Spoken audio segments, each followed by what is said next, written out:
Make sure those are all lined up. That looks good there. So on these, I'm definitely going to want to adhere to the straight edge. On the big piece, I wasn't so concerned about it moving, because once it got underneath this part of the wall, it's pretty much stuck there. It's not going to move.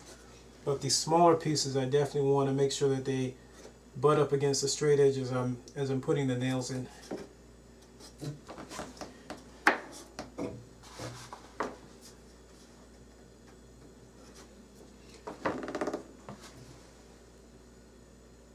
So I think I'm going to put in one here and then one here. I want to be really careful that I don't split the wood, since this is a small piece. And then also that it lines up well. So here we go. I've got a little bit of a gap here on either side.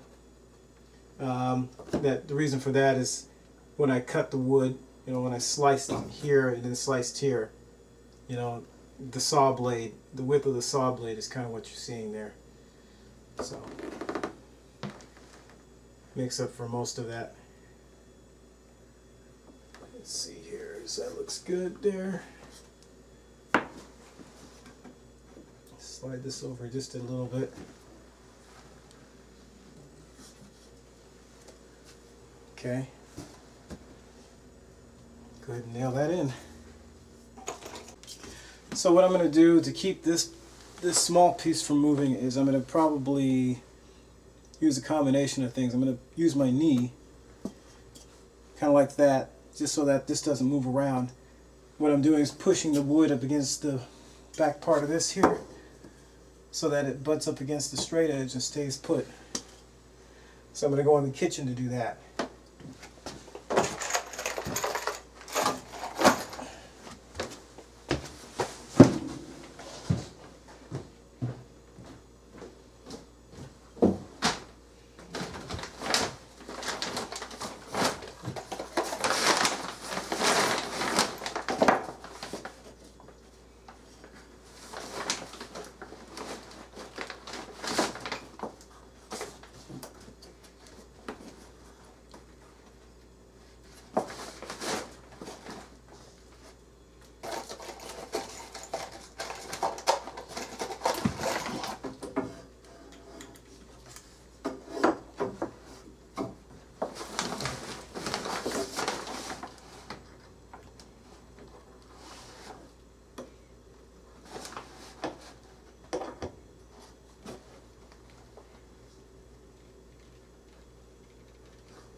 So that did move a little bit on me.